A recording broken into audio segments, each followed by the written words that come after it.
What's going on, everybody? Welcome back, and I'm finally here to discuss the Tigers' most recent acquisitions.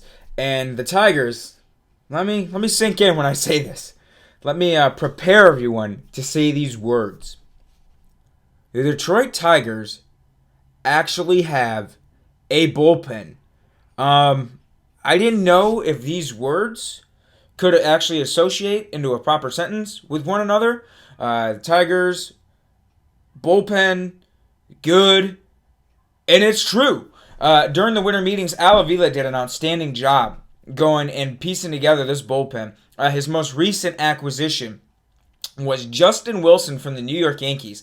Now, I don't want to get too into New York Yankees because obviously this is a Detroit Tigers video, but if you're a New York Yankees fan, you got to be a little bit puzzled here because there's rumors they might trade Andrew Miller.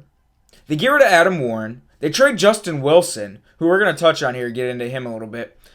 They trade Justin Wilson. Why would you go and short what was actually one of your strong points, one of your strengths, so much and weaken a position where you see teams like the Kansas City Royals who get by on lesser pitching staffs but have such a dominant bullpen they can win a World Series with? I don't get their means here and why they would want to shorten their bullpen as much as they have. So, now if you look at this from a Detroit Tigers standpoint, absolutely outstanding move. Al Avila, in the last 2 weeks, has done more to strengthen up the Tigers' bullpen than Dave Dombrowski did in the last 5 years. Now, I'm going to give Dave Dombrowski some credit. You know, he always tried to make that trade during midseason. He'd always start out the year with his in-house options. You know, mind you, his in-house options weren't great, but, you know, he would go after a reliever midseason. You know, he got Jose Veras that one year. He went out and signed Octavio Dotel. You know, he signed Valverde for big money, and that did work out for a little bit. You know, he did sign Joaquin Benoit, a guy that did go out and work. You know, he did trade for Joaquim Soria, and that didn't really work. That because he got hurt. So, but I mean, he did make attempts to go out and try to add at least a couple of quality arms to the back end of the bullpen. But the biggest thing about Dombrowski is he never had any depth in the middle innings. You know, when he picked up Albuquerque, I think he got Albuquerque off of a waiver claim. I forget from which team. It wasn't the Oakland. It might have been even the Oakland A's, but I'm not even sure because I'm not sure the Tigers drafted Albuquerque. I think they picked him up. You know, they tried him, you know, and then their drafts have been very unsuccessful. You know, and guys he's drafted like, you know, Corey Knebel and Jake Thompson and Jonathan Crawford, all these guys, you know, even Michael Fulmer, even though he wasn't a Tigers draft pick, you know, is a guy that a lot of people feel like his stuff plays better in the bullpen and he'll probably be a reliever, unlike a starter. You know, these guys just never panned out. You know, Ryan Perry was a number one draft pick by the Tigers. He never panned out. You know, Bruce Rendon, who got into a fight in the winter leagues, and man, he is just looking awful. He got into a fight in the Venezuelan leagues last night, and he looks like he's gotten even fatter. You know, his attitude obviously still hasn't changed. He's still very raw. You know, it just looks awful. That's not a good situation, so who knows how long. But, you know, and the other guys like Dombrowski brought in, like Jim Johnson and Naftali Feliz and Colin Bailister. You know, they acquired him in a trade with the Nationals. You know, when he traded Ryan Perry. Just, you know, everyone he'd ever tried to bring in to fill out the bullpen was just never... It was guys that had too many ifs. Guys that, you know, may have had a short, brief stint of success. You know, Naftali Feliz, a former Rookie of the Year, he was good. Jim Johnson at one time, you know, when he was with the Orioles, he was very good, even though he kind of righted the ship this year as well. You know, had short stints and brief of success, but never could replicate it with the Tigers because there was something wrong with him. But he never went out and did like Al Avila did. You know, he went and traded for K-Rod. Didn't give up too much for him. And it was a solid... This is a guy that, you know, is getting better as he's getting older. The whip's gone down. You know, the strikeouts are still the same. His ERA was very low. His walks are at his career low as he's getting older because this guy knows how to pitch. Outstanding. And then he goes and get low. You know, signs low to a 2-year deal. A guy that, you know... Mind you, he has had some rough spurts over the last few years. But he is a guy last year who was absolutely outstanding and dominating.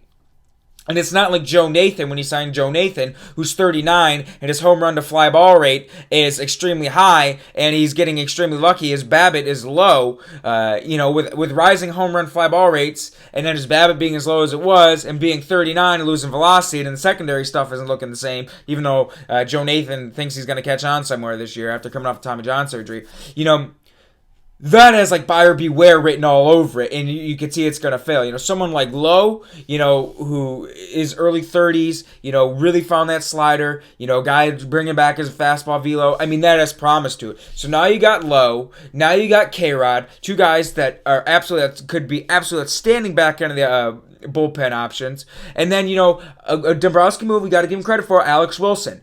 When you got Yoenis Cespedes, he would be the guy. Alex Wilson and Gabe Spire were like, okay, maybe these guys are right. Because Wilson started the year in the minors. He was, I believe, the Mud Hens closer.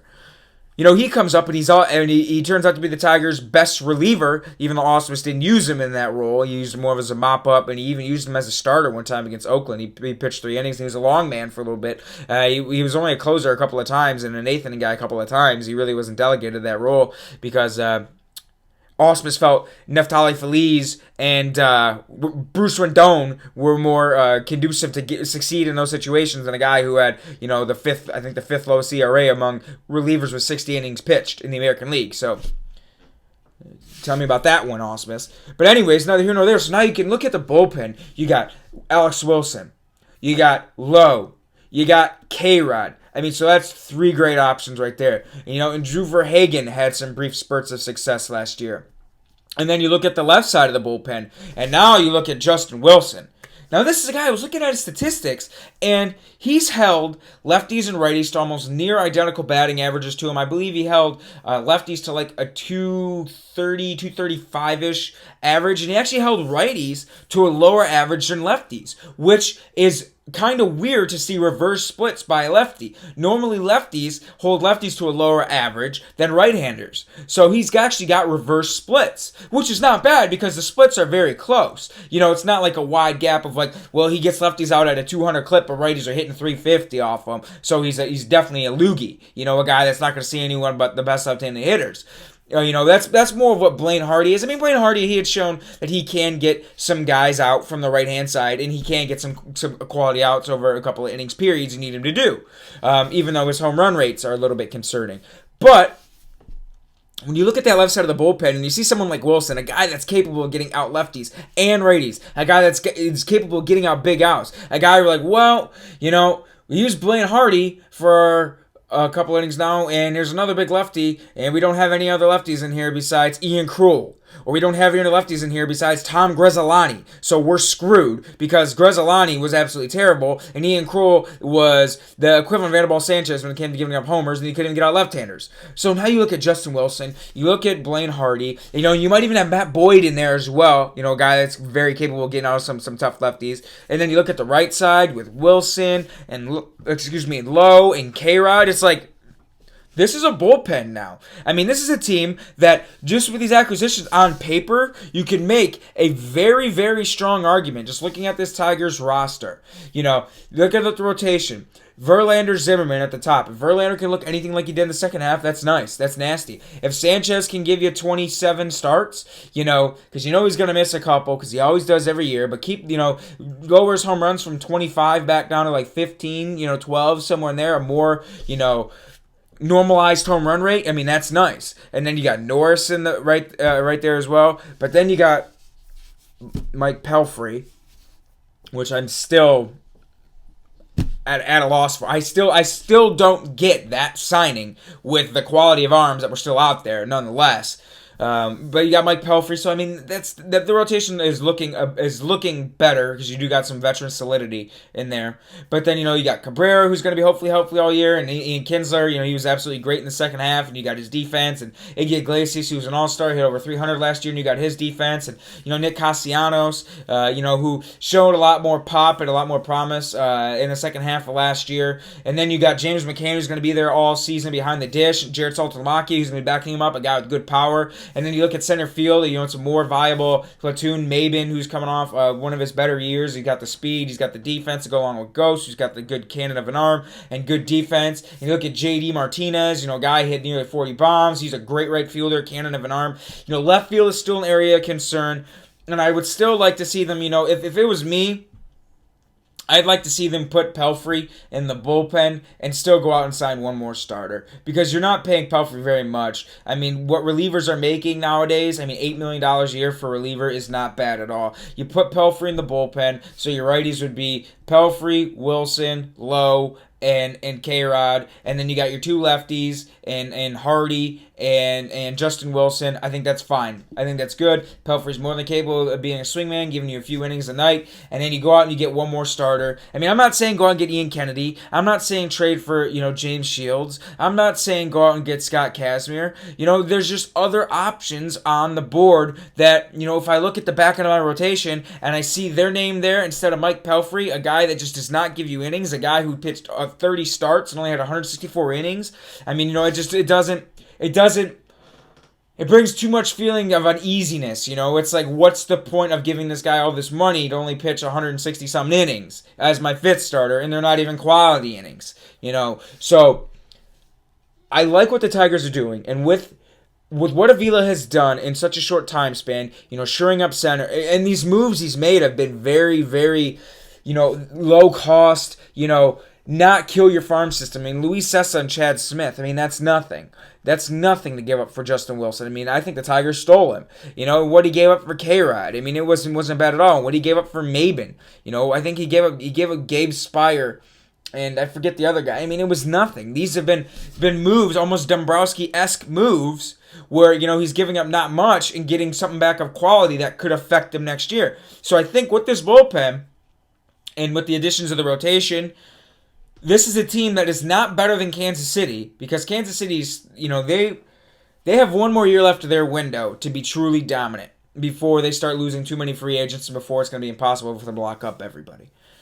But it definitely puts them in talks to being the second best team in the Central, and it definitely puts them in the talks to be able to compete for a wild card, and it definitely puts them in talks to win more than, 75 games than they did last year. This team will increase their wins by, I think, 10 games at least this year. I think 85 is a solid cap, unless they really go out and upgrade the back end of the rotation, or get, one more mid-end starter and do something with Pelfrey in the back. Or, they go out and make a splash in left field. Obviously, I didn't expect them to get Hayward, but say they come out and they go, hey, Justin Upton, we're going to add a power bat in here. That would be outstanding. And there's even a rumor of Chris Davis. Now, I don't get Chris Davis because, it was like, well, you could put him at third. The only way I could see Chris Davis working is if you put him at third and put Castellanos on left, and that fixes both holes.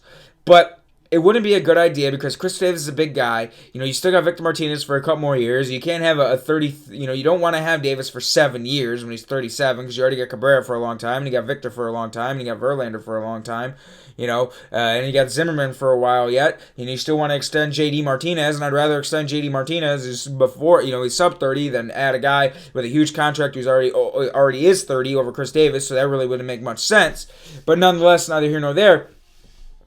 As long as they go out, and I think if they go out, you can even get a decent option in left field. Someone, if say they go out and get crazy and get like a Justin Upton, that would be, wow. But, say they go out and bring in like Dexter Fowler to play left. I wouldn't have no problem with that. Say they bring back Austin Jackson to play left. I wouldn't have any problem with that. Say they go, they already got Cameron Maben, so Drew Stubbs, you really don't need Drew Stubbs because he's too much of a platoon guy. They could go out and make it a splash like that and just put someone of decent quality.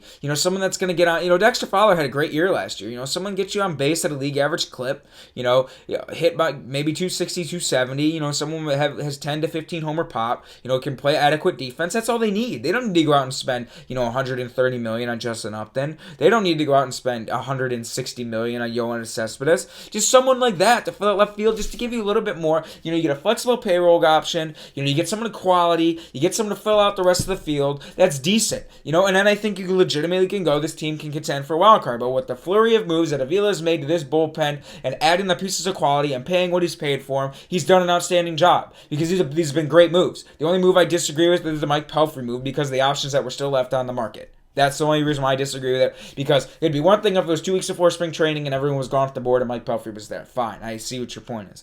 But, that's the only thing I don't agree with. But the Wilson move, the K-Rod move, the Lowe move, he has completely added some solidarity to this bullpen. He's completely added some legitimate options. And this team, just by these, they are going to be non-capable of winning 3-2 ball games now. Unlike last year where if their starters didn't go 7, it was over with. And even if they did go 7, it was over with because, their bullpen options were thin.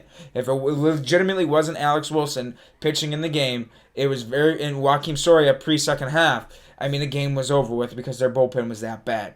Very few, stretches of good did they have last year. So, Tigers get Justin Wilson. Avila's did a great job revamping this bullpen. Obviously, I think I don't know if he's done yet. He might be. Who knows? He did add the lefty I've been saying he needs to get. He's got 3 quality righty arms from the right-hand side. And, he's done a nice job revamping his bullpen. All he needs really right now is a left fielder. That's all they really need. And this team will be ready to go for 2016. So that's all I got for you guys today. Hope you enjoyed the video. And I will be back if any more Tigers news happens. Have a good one, guys.